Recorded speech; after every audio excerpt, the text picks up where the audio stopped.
Okay, so are you ready to dive into the world of shaken martinis and like high stakes espionage? Because Right. today we're on a deep dive mission Yeah. all about the future of James Bond. The future of Bond. I know. What a concept. I mean, it's a franchise that's practically synonymous with reinvention, isn't it? It is, and you've given us quite the mission briefing with this article. I mean, No Time to Die really threw us for a loop, didn't it? Yeah. Bond actually dying, I'm still not over it. What does that even mean for a franchise built on a character who always seems to come back, from the brink? It's fascinating, isn't it? Because for decades, Bond's survival was a given. Right. It's part of the formula. But in breaking that mold, the franchise opened up a whole new Pandora's box of possibilities, didn't they? Exactly. And the article dives right into the biggest question mark of all. Who's next? It throws out some interesting names. Tom Hardy, Yeah. Idris Elba, Right. Henry Cavill. What do you make of these choices? I mean, these guys are already action hero royalty. They are. But is that enough to be Bond? That's the million-dollar question, isn't it? I think they each bring something unique to the table, tapping into different facets of what makes Bond iconic. Take Tom Hardy. He's got that brooding intensity, the physicality that can go from suave to downright menacing in a heartbeat. That could bring a raw edge, a touch of unpredictable danger to the role. And Idris Elba. I've seen some fans online saying he's practically born to be Bond. He's definitely got that effortless cool, the gravitas that commands attention, Yeah. right? And in a world that's constantly trying to redefine masculinity, Elba brings a sense of quiet strength that feels incredibly modern, incredibly Bond for the 21st century. It's like they're both fulfilling certain expectations while also hinting at a potential evolution of the character. And then you got Henry Cavill, talk about classic Bond charm and those classic Bond looks. But looks can be deceiving, right? The next Bond needs depth. Remember what Daniel Craig brought to the role? A vulnerability, a haunted quality that added layers to those action hero tropes. He brought a very distinct emotional rawness to the role, that's for sure. Yes. So the question becomes, can these actors tap into that emotional complexity too? Can they be both vulnerable and dangerous, Yeah. charming and ruthless? That's the tightrope they'll have to walk. And it's not just about finding the right actor, is it? The article brought up something that's been a hot topic for a while. Could Bond be non-white? Right. Could Bond be a woman? I have to say, that really got me thinking. Didn't it? Because that goes beyond just casting. It challenges the very foundation of what we perceive as Bond. Is it about the heritage, the image of a white British man that's been ingrained in our minds for decades? I mean, I'll be honest, that's the image I grew up with. Exactly. But for a new generation, maybe Bond is more about the essence, the skills, the license to operate in the shadows, that unwavering commitment to Queen and country. So much of Bond is tied to a very specific time and place. How do you update that for a global audience in 2024 and beyond? You've hit on something crucial there. Bond has always been a product of his time.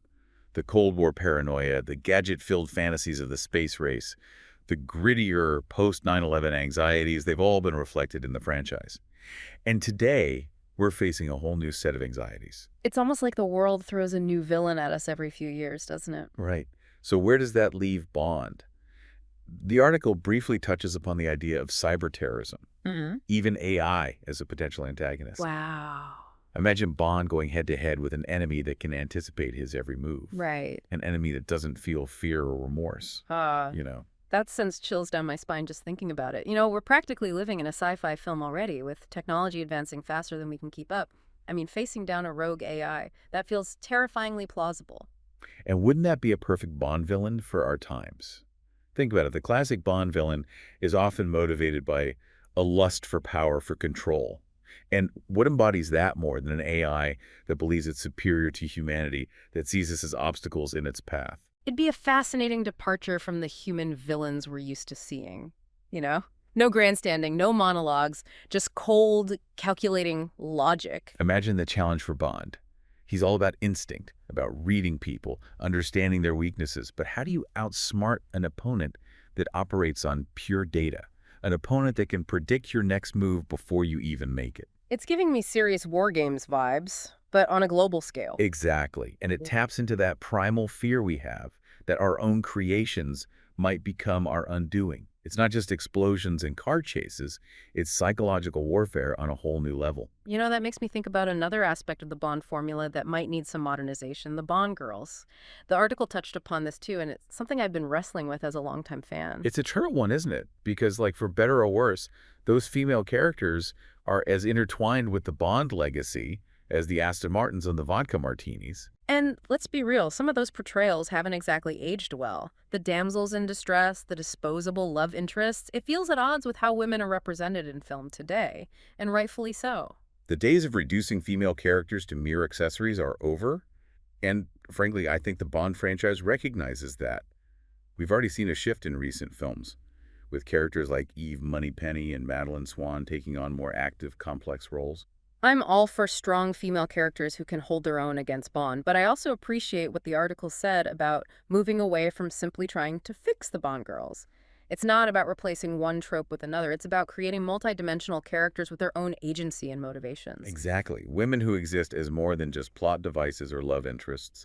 Women with their own agendas, their own complexities. And that complexity extends to the romantic relationships, too, don't you think? There's that classic Bond charm, the undeniable chemistry he has with so many of the women he encounters. But how do you reconcile that with modern ideas of consent and respect? It's not enough to just have a woman look amazing in an evening gown. We need to see genuine connection, mutual respect. Absolutely. Yeah. It's about portraying those relationships with nuance and authenticity.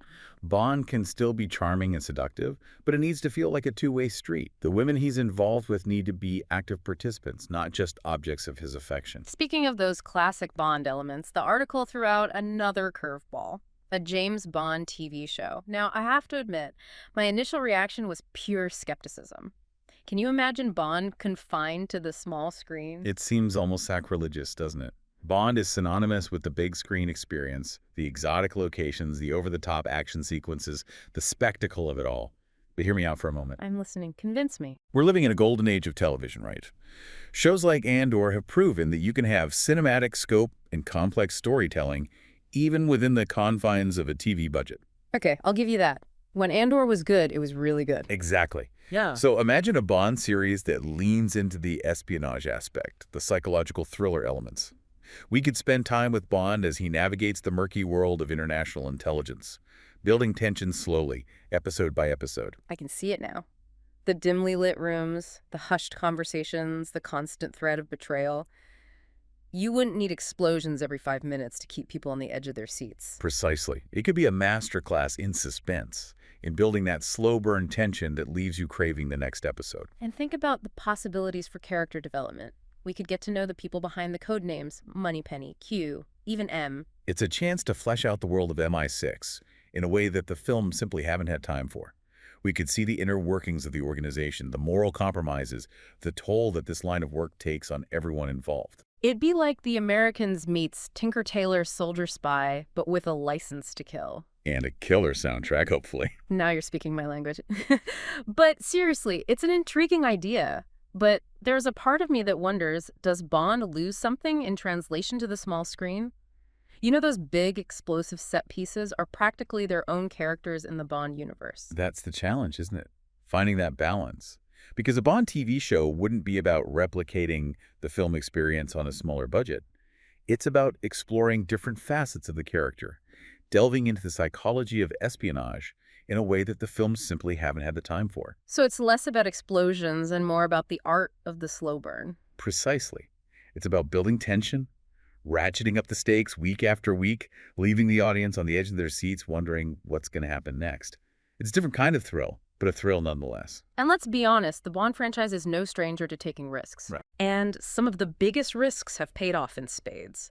Think about Casino Royale. It completely reinvigorated the franchise, didn't it? Bringing a raw, gritty edge to Bond that we hadn't seen before. Yeah, it did. And let's not forget, Bond started out in the literary world. Maybe going back to those roots even temporarily could be the key to unlocking fresh perspectives and exciting new directions for the character. Now there's an idea. We've talked about the possibilities of a diverse cast for the next film, but imagine a series of Bond novels written by authors from all walks of life, bringing their unique voices and perspectives to the world of 007. That's brilliant. It could breathe new life into the franchise between films, keep those creative juices flowing, and even provide source material for future cinematic adaptations. Exactly. It's about embracing the legacy while also acknowledging that the world has changed, the audience has changed, and Bond needs to change with it. You've given me so much to think about today. I went from mourning the loss of Daniel Craig's Bond to practically writing the script for a whole new chapter. That's what we do here at the Deep Dive, isn't it? We take a deep dive into your interests, and hopefully we leave you with more questions than answers. Mission accomplished. So, if you'll excuse me, I've got some serious brainstorming to do. A Bond TV show set in the world of international cyber espionage with a diverse cast of characters and a killer theme song. Now, there's a pitch I'd listen to. Who knows? Maybe we'll have you back to consult on the pilot episode. Anytime. Until then, stay curious. And may your martinis always be shaken, not stirred.